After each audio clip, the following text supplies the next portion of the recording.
What a beautiful African family. This is your main man, Theo E.J. Wilson with African Diaspora News. And I've said it before, I have no problem saying it again. When I was younger, I was a part of the welfare system. I needed it. Public assistance is something that I remember having to check on my benefits and just being mad embarrassed. Like I said, I was hoping people didn't see me or whatnot. I was just poor. It is what it is. And it's not that I didn't have the work ethic to do anything. It's just that I was a young man and my company collapsed. It was part of the crash of 2008, and I needed a safety net, and I was on it for like a year and a half before I got on my feet. So when I see that these SNAP benefits have been unnecessarily cut off, and the excuse of the cutoff is due to the government shutdown, when we've had government shutdowns before and the SNAP benefits kept going, I see cruelty in that. I see that you're picking on what biblically speaking is the least of these. These are the people who, you know, the most high, if you believe in that, cares about the most, right? So the fact that these folks have been left hanging while the president of the United States throws great Gatsby parties at the White House and uses tax dollars to build a big unnecessary ballroom. Anybody who could relieve the stress of these folks who are caught up in the system due to economic conditions that have been designed, by the way, but I got a big heart for them, and a lot of folks feel some kind of way, this way or that way about this man. But on this episode, I'm going to give a shout out to Governor Wes Moore for standing up for the people in Maryland and funding the SNAP benefits at the state level when on the federal level they've been suspended. Congrats, bro. Check out how this story goes.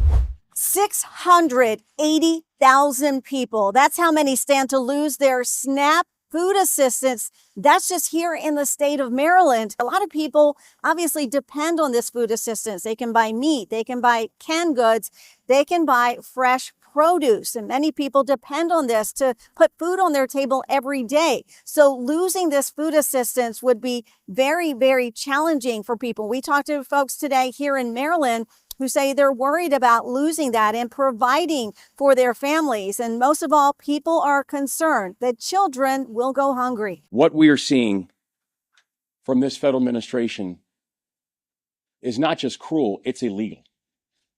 They are breaking the law to show how cruel they can be.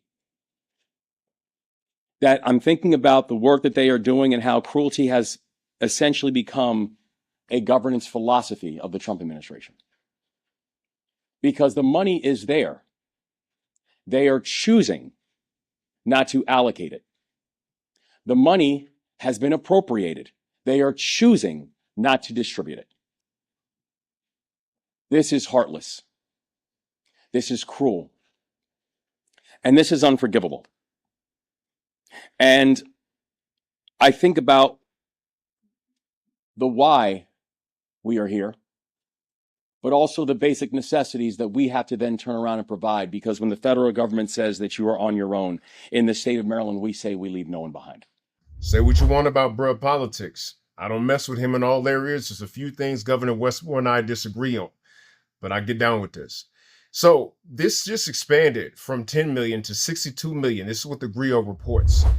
Days after declaring a state of emergency via executive order concerning the government shutdown, Maryland Governor Wes Moore announced the state will deliver 62 million to help fund SNAP benefits for November. So this bruh just took that 10 million and times it by 6.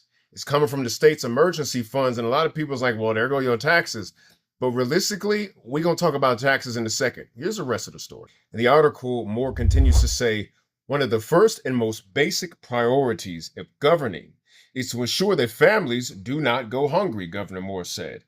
We will continue to do everything in our power to protect our people in these difficult times, but no state can fill the enormous gap created by Donald Trump and his administration.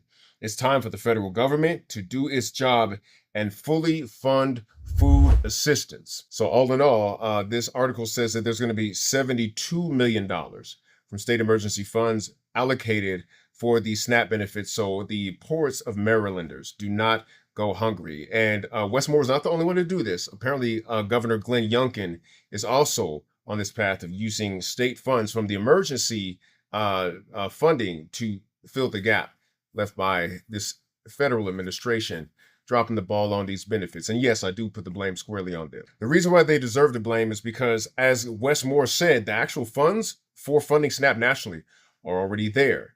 And the USDA has gone extremely partisan, and they're the ones who are holding these funds. And they're using the government shutdown as an excuse to not do the funds so that they can, quote, put pressure on Democrats to cave into the demands of the Trump administration. And if they do, there's a lot that's going to go wrong for everybody in blue and red states. That's a whole another video. Comment below if you want to hear that video, and I might put it on my own personal page, Theo Cyrus Rising. But let's get back to this issue about federal funding, public assistance, and tax dollars here in America. Fundamentally, representative government that is funded on tax dollars has a socialist element to it, just by order of functioning, right? If you're paying into your libraries, those are technically free, right? Even though, of course, we're paying for it via tax dollars. But you're talking about police salaries. You're talking about, the fire department, all these public services and amenities, EMTs for like when you need to go to the hospital are funded from tax dollars. It's just the fact that like other countries just do these things better than we do here because they understand the concept of public wealth. Public wealth ain't even talked about here. They don't even put these words together here. But the fact is that quality of life can be paid for from the collective pot that we pay into via our tax dollars to take quality of life for everybody to a higher level. What's going on in this country is that there's been a Jedi mind trick that says that what happens to you in America is only because of merit. You either worked for it or you didn't, and therefore, no matter what happens, you deserved it. But that's a fundamental fallacy, all right? Because the thing that happened with that is that they increased taxes on the poor and decreased taxes on the rich. When the fact is, if you look at when America was most functional when it came to a robust middle class, right? And huge countervailing powers to business when you had unions and strong collective bargaining situations here in America, it all came from the fact that we agreed that the economy should swell up the middle class when it comes to the default modes of the economy versus the 1%. And they changed those modes over time. So how do we get the middle class in this country? Because what folks don't realize is that the middle class ain't no guarantee. In fact, it's a historical anomaly. If you look at all throughout like the world, at least the Western world for sure, there's been the haves and the have-not. The dog whistles of deservedness. The dog whistles of meritocracy, when we know this ain't ever been no meritocracy, have made people who are most vulnerable to needing food stamps stand against it. This has even affected so many Black folks now, right? And so I tell people all the time, the American dream, if you believe in that kind of thing, right? This whole nother conversation wasn't to be Jeff Bezos. It was to have a good damn life for just contributing to society. The American middle class, right? Segregation was problematic because we were kept from that. But the fact is, the American dream was never to be like the wealthiest person. That's some old other stuff. That's new. The functionality of America was basically, what makes us unique is the fact that, quote unquote, anybody can make it here. And there is a tax structure to that. And social safety nets are a key part of that. One of the things that contributes to these violence incidences, no matter where you are in the world, is mental health, right? But mental health also is bolstered when you realize that if you fall, you will bounce back up. Social mobility and violence have everything to do with quality of life.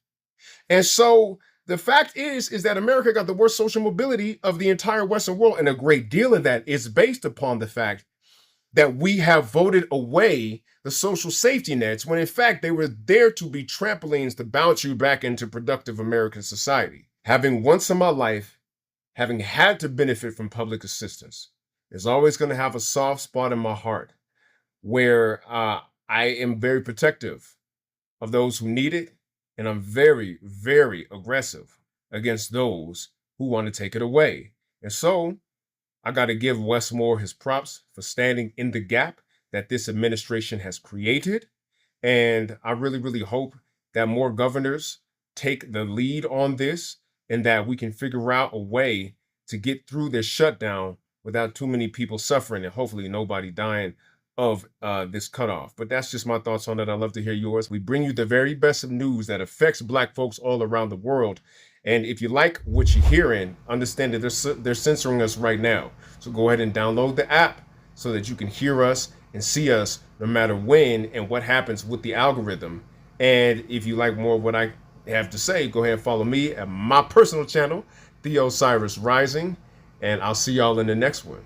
Y'all take care. Peace.